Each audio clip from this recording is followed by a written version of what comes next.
So, hello, welcome, and very good evening to all here in front you. This is a post market report of 12th of अप्रैल. आज तारीख है 12 अप्रैल और देख लेते हैं कि मार्केट में कौन कौन से सेंटिमेंट्स बने आज इंट्राडे बेसिस पे, क्या लेवल्स थे. और हालांकि we have not been able to record today's pre market report because of few business. तो मैंने सोचा कि क्यों ना पोस्ट मार्केट रिपोर्ट एटलीस्ट डाल दी जाए to make it more to make it these levels wherever you are trading or wherever you are making your positions to be easy, right? So अभी अगर आप देख रहे होंगे तो market is still into the lower high lower low pattern, but the thing is now it has reached the last U-turn, जो कि इसका last lower high था या फिर जिसको हम कहें कि this lower high, like let me draw this first.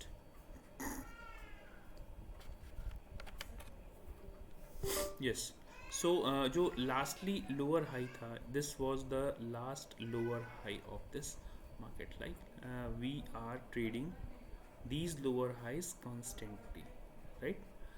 अब ये जो यू टर्न था लास्टली, जो यहाँ से फॉल हमें डाउन साइड में मिला था, market has reached up to this lower high level, right, which is 41,580 से 580 से लेके 41,600 तक का जो लेवल था, that is going to be the resistance. और ये एक मेजर रेजिस्टेंस था. आज भी मार्केट ने, आप देखेंगे इंट्राडे बेसिस का जब हम चार्ट आपको दिखाएंगे तो you will see that market has reached this level. अब इस लेवल पे जाके मार्केट किस तरफ टर्न लेगा, दैट विल बी इम्पॉर्टेंट. कई कई फैक्टर्स पे निर्भर करेगा, जैसा कि आज CPI डेटा आना है इंडिया का भी और US में भी इन्फ्लेशन डेटा आना है. तो ये काफ़ी मार्केट की अगली चाल निर्धारित करेगा. अगली चाल इस बार का निर्धारण करेगा कि where the market is position as of now. तो देखेंगे वो तो एक डेटा पर्सपेक्टिव से हुआ, लेकिन टेक्निकल बेसिस पे हम कहाँ पे अभी स्टैंड होते हैं वो देख लेते हैं. चलिए, तो अभी हमारे लिए इमीडिएट रेजिस्टेंस जो होता है 41,600 का एक इमीडिएट रेजिस्टेंस आएगा. मार्केट इसको अप साइड में अगर ट्रेड करना शुरू करता है, definitely this 42,100 is very near, right. So हम यहाँ पे रेजिस्टेंस ले सकते हैं. इस रेंज को भी अगर मार्केट ने, दिस इज़ वेरी इंपॉर्टेंट, 42,000, ये जो एग्जैक्ट हम लोग की एक रेजिस्टेंस रेंज होगी 42,100 की range, that will be very important for us.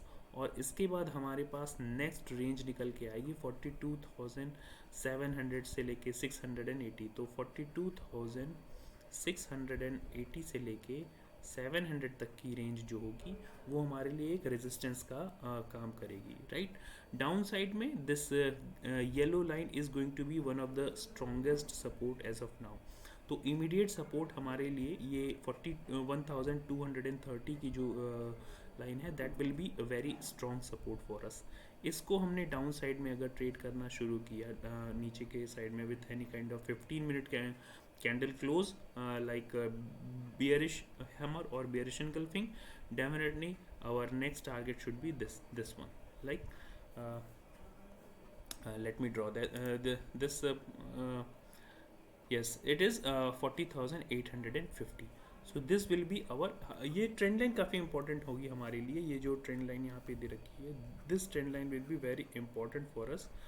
इसको मार्केट अगर ब्रेक करना शुरू करता है 40,800 के आसपास, और फिर इसके बाद 40,600 और 580 हमारे लिए एक मेजर सपोर्ट जोन का काम करेंगे.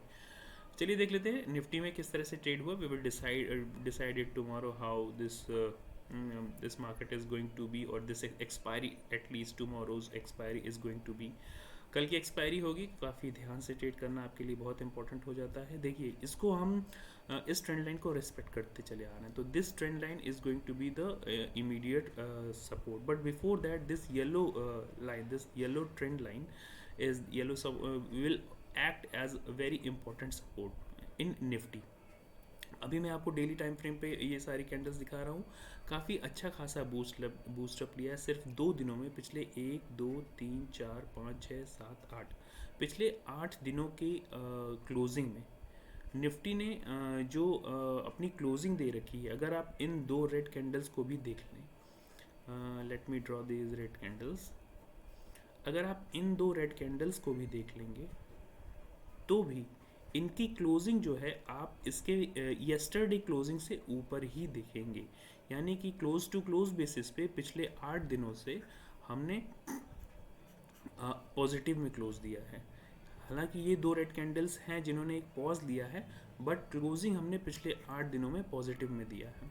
तो अब मार्केट यहाँ पे एक अच्छा खासा पॉज ले सकता है, मार्केट यहाँ पे एक अच्छा खासा रिट्रेसमेंट ले सकता है, but that will depend on the sentiments after the release of important data like CPI from US and also CPI from India, right? तो लेवल्स को ट्रेड करेंगे अभी हम लोग। अब यहाँ पे बहुत इंपॉर्टेंट है हमारे लिए 17,830 से लेके, या स्पेशली 17,833 से लेके ये इस लेवल्स के आसपास आके अगर हमने डाउन साइड में ट्रेड करना शुरू किया, हमारा फर्स्ट टारगेट होगा 17,716, दिस येलो लाइन। और इस येलो लाइन को भी अगर हमने ब्रेक करना शुरू किया, definitely we are going to take support around these level, that is 17,600 का लेवल, राइट। सो ये हमारे इमीडिएट सपोर्ट होंगे। हमारा एग्जैक्ट मेजर सपोर्ट होना चाहिए 17,490 से लेकर 17,500। तो 17,490 to 500 is going to be the major support for us. ये कल की बात है। कल अगर हमने ऊपर के साइड में 12 बजे के बाद 17,850 के ऊपर अगर क्लोज करना शुरू किया, डेफिनेटली 17,000, अगर रिमेंबर द थिंग, 12 बजे के बाद या 12 साढ़े 12 बजे के बाद अगर हमने 17,850 के ऊपर 15 मिनट तक सस्टेन कर गए, अगर हम 850 के ऊपर, definitely we are going to touch these 18,000 का लेवल, राइट। जिस 18,000 का लेवल हम इसे टच करने जा रहे हैं, तो ये हमारे लिए काफ़ी इंपॉर्टेंट होगा। इसके बाद हमारा नेक्स्ट रेजिस्टेंस 18,200 के आसपास निकल के आएगा, तो जो कि अभी काफ़ी दूर है हमारे लिए, लेकिन अभी के लिए ये सारे लेवल्स हमारे लिए इंपॉर्टेंट होंगे। So I hope you will mark these levels in your chart and trade accordingly. तब तक के लिए thank you very much, that's it.